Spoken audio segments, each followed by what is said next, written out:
After the divorce, silence wasn't peaceful. It was heavy. Not loud, not dramatic, just heavy. The kind that sits in your chest when the house is quiet and your thoughts have too much room to move. I left the city 2 weeks after the papers were signed, not because I hated it, because everything there knew my name. Every street, every cafe, every window I passed reflected a version of me that didn't exist anymore. So I moved to a small riverside town where nothing expected anything from me. Old brick buildings, slow traffic lights, a river that moved like it had nowhere urgent to be. My apartment was small. Third floor, no balcony, no view. But it had light in the mornings.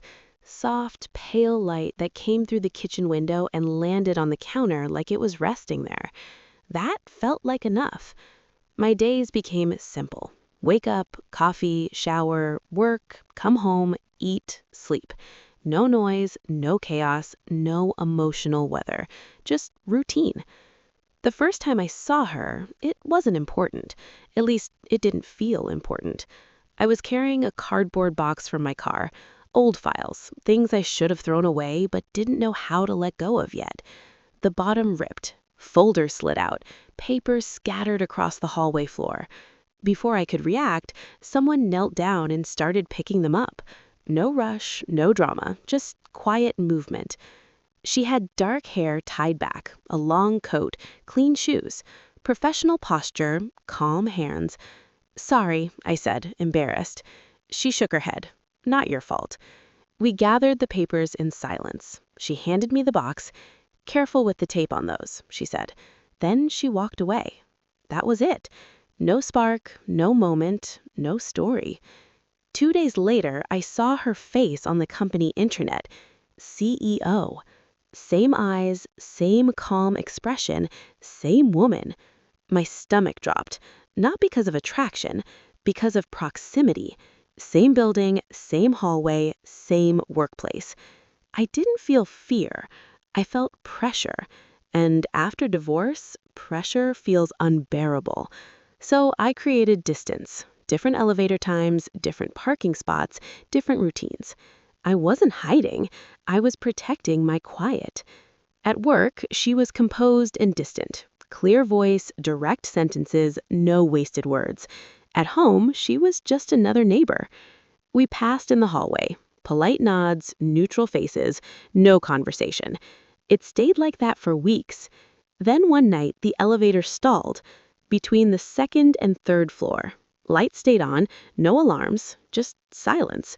We stood side by side, the hum of the motor, the quiet of the building. She let out a slow breath. "I always think I'm calm until this happens," she said softly. I didn't plan to respond, but I did. "Same." She looked at me for half a second, not as a CEO, not as a boss, as a person. The elevator moved again. Doors opened. We walked out in silence, but something shifted. Not attraction, curiosity. The next real interaction came from water. A pipe burst in the basement storage room. Cold water, wet concrete, cardboard soaked through. My boxes were down there too. So were hers. We met in the basement that night, both in old clothes, both irritated, both tired. We moved things, lifted bins, saved what we could. At one point, she laughed quietly. "Of all the buildings I've lived in." I smiled without thinking. We didn't talk about work, didn't talk about titles, just people solving a problem. After that, things changed. Small things. A nod that lasted a second longer, a good morning in the hallway, a shared glance in the elevator. Then one evening, she knocked on my door. Not loud, not hesitant, just 2 soft taps. She stood there with a container in her hands. I made too much soup, lentil, nothing fancy. I hesitated, then took it. "Thank you." She nodded. That became the beginning of something quiet. Not romance, not friendship, routine. Soup, coffee, brief hallway conversations. Some nights we'd walk by the river. Same path, same bridge, same bench near the water. We didn't call them walks together. We just walked at the same time. Our recurring line became simple. Same time tomorrow? Not emotional, not deep, just rhythm. One evening, the power went out in the building, emergency lights in the stairwell, soft shadows on the walls, cold air. We sat on the steps, not close, not distant, comfortable. She spoke first. "I lost my sister," she said. "No build-up, no drama. Car accident, years ago." Silence. "I didn't grieve," she continued. "I organized. I worked. I stayed functional." She looked at the floor. "I built a life that could survive pain instead of feel it." Then she said something that changed me. "Sometimes you don't fail a life. Sometimes you finish a chapter that can't hold you anymore." Not failed, finished. That word stayed in my chest. For the first time, my divorce didn't feel like collapse. It felt like closure. Autumn came. Yellow leaves, cool mornings, warm light through windows. We sat by the river one evening. Streetlights reflected on the water. She said, "I'm scared of building something fragile." I said, "Then we build slow." No touch, no movement, just stillness. Trust. That was our first intimate moment. Not physical, emotional.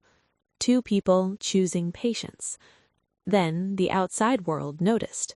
Looks at work, whispers, assumptions. Nothing cruel, just human behavior. She pulled back. Not cold, careful. Shorter conversations, more space. "I don't want power to poison something honest," she said quietly one night. So I didn't chase, didn't argue, didn't pressure. I let space exist without abandonment. Weeks passed. Silence returned, but it felt different, not empty. Waiting. Then one night she knocked. No speech, no explanation, just truth. "I'm tired of shrinking my life to protect other people's comfort," she said. Her voice shook. "I choose this, freely. Choice, not fear, not guilt." Spring came. Open windows, warm air, birds in the morning. We walked openly now. Same paths, same routines, but no hiding. One evening, by the river, she said softly, "Same time tomorrow?" And I smiled, because routine had become meaning, because love wasn't loud, it wasn't rushed, it wasn't dramatic, it was quiet, consistent, chosen. Same time tomorrow. Healing doesn't mean starting over, it means finally standing still without fear. The quiet didn't end when she chose me, it changed shape. Before, silence felt like emptiness. Now it felt like space. Space to breathe. Space to notice things again. The way morning light moved across the kitchen floor. The way the river sounded different depending on the wind. The way her footsteps in the hallway had a rhythm I could recognize without looking. We didn't announce anything. No conversations at work, no explanations, no public statements. We just existed in the same rhythm. Morning coffee at the same time, evening walks at the same hour, same bench, same bridge, same quiet river. Sometimes we talked, sometimes we didn't. Both felt natural. One night, we sat on the steps outside the building. Spring air, cool concrete, soft city sounds in the distance. She leaned her head back and closed her eyes. "I forgot what stillness feels like," she said. I didn't answer right away.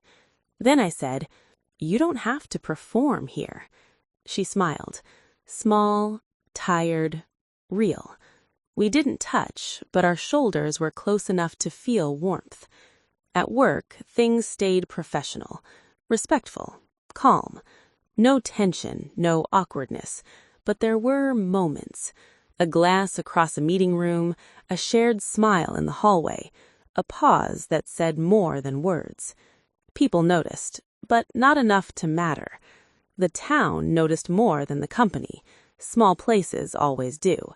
The cafe by the river, the bakery on the corner, the old man who fed birds near the bridge. They saw us walking together, sitting together, existing together. Not dramatic, not romantic in a movie way, just steady. One evening, it started raining lightly. Not a storm, not heavy rain, just mist. We didn't run. We walked slower. She looked at me and laughed quietly. "This is how I know I'm different now," she said. "How?" I asked. "I used to rush everything, even weather." That stayed with me. We stopped under a tree, water dripping from the leaves, soft sounds. She reached out, not fast, not nervous, just natural. Her hand touched mine. Not a grab, not a pull, a choice. We stood there. No kiss, no rush, just contact, just presence. Later that night, she came over for the first time. Not for intimacy, for dinner. We cooked together. Simple food, music low, no tension, no performance. At one point, she said, "This feels normal." I replied, "Normal is underrated." She smiled. After that, the routine deepened. Mornings together sometimes, evenings together sometimes. Not every day, not dependent, balanced, healthy.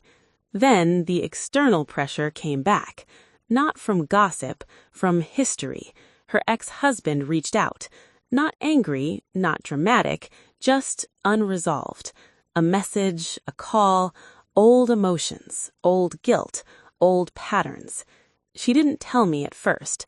I noticed the shift, the quiet in her voice, the distraction, the distance in her eyes. One evening by the river, she finally said it. "He contacted me." Just that. I didn't react, didn't question, didn't panic. "Do you want to talk about it?" I asked. She nodded. "He isn't a bad man. He's just part of a life I outgrew." Silence. "I don't miss him," she added. "I miss who I was before everything broke." That honesty mattered. Not fear, not confusion, memory, history. We walked in silence. Then she said quietly, "I'm scared of hurting people again." I stopped walking, looked at her. "You don't have to be responsible for the lives people build around you," I said. She didn't respond, but I saw something settle in her. The pullback came after that. Not cold, not distant, protective. Less time, more space. Not withdrawal, fear.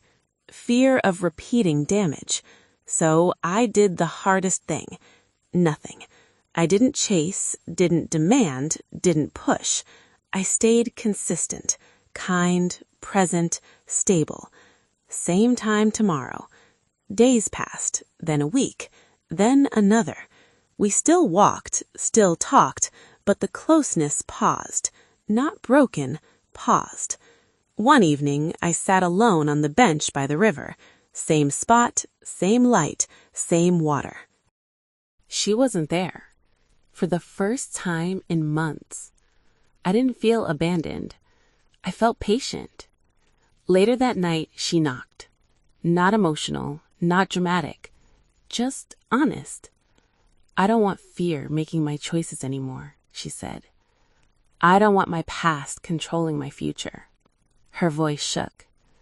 "I choose this life. I choose you. I choose now." No performance, no romance language.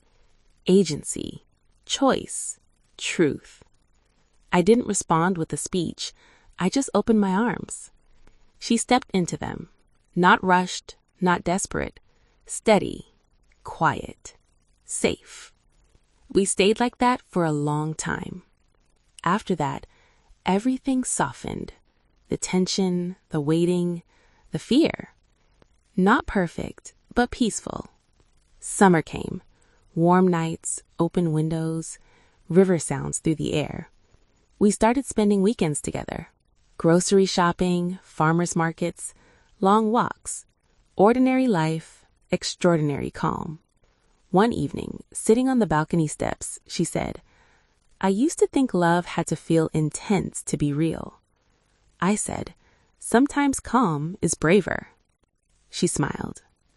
Our recurring line stayed the same. Same time tomorrow. Not because we had to, because we wanted to. Because routine had become connection. Because rhythm had become safety. Because choice had become love. And I realized something simple. I didn't feel healed. I felt whole. Not fixed, complete. Final callback line. Same time tomorrow. Because love doesn't arrive loudly. It arrives quietly and stays. The summer didn't rush us. It unfolded slowly. Warm mornings, long evenings, windows open, river air moving through the apartment like breath.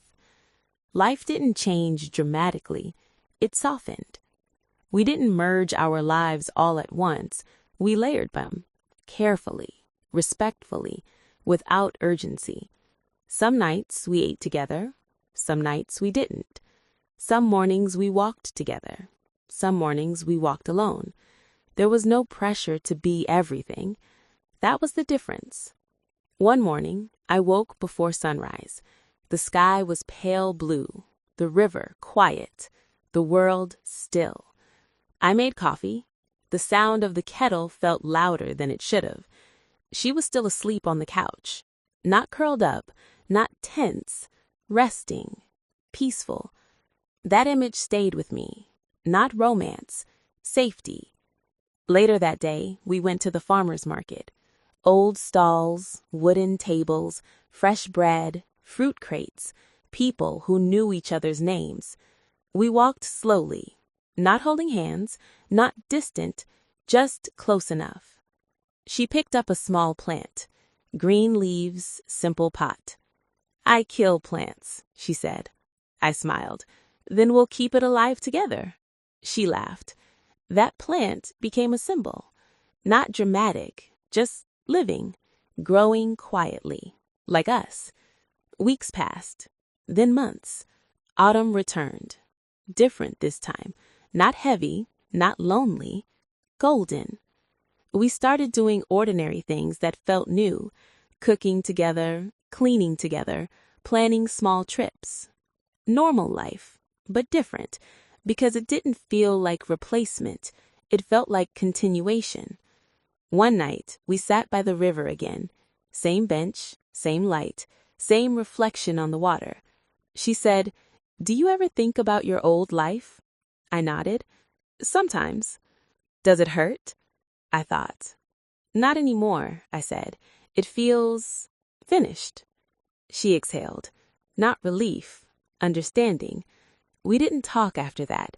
We didn't need to. Silence didn't feel empty anymore. It felt shared. Winter came again. Cold air, frosted windows, muted colors. We stayed inside more. Books, music, quiet dinners. One night, the power went out again. Same building, same stairwell, same emergency lights. We sat on the same steps as months before. Same shadows, same cold air. She looked at me and smiled. "Full circle," she said. I nodded. "We finished chapters," I replied. "We didn't lose stories." She leaned her head on my shoulder. Not heavy, not dependent, resting. Time passed. Not measured in days, measured in ease. One morning, she said something simple while making coffee. "I don't feel like I'm surviving anymore." I looked at her. She added, "I feel like I'm living." That was everything. The external noise faded. Work stayed work. Life stayed life. No drama, no big declarations, no public scenes, just consistency. 1 year after we met, we stood on the bridge by the river. Same place where we had walked for months. The water moved slowly beneath us. She looked at me and said, "You didn't rescue me." I waited. "You didn't fix me," she continued. "You didn't chase me." She smiled. "You stayed." I answered politely. "So did I." That was our commitment. Not loud, not ceremonial, real. Later that evening, we sat by the window again. City lights outside, quiet inside. She said our line, "Same time tomorrow?" I smiled. Always. Because it didn't mean obligation, it meant choice. Every day. Again and again and again. I used to think love had to arrive like a storm, sudden, loud, unavoidable. Now I know better.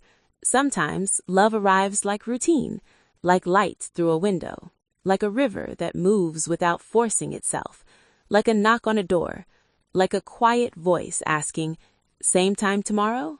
and meaning it, not for excitement, not for escape, for peace, for presence, for staying. Same time tomorrow. Love isn't about starting over. It's about finally feeling safe where you stand and choosing to stay there.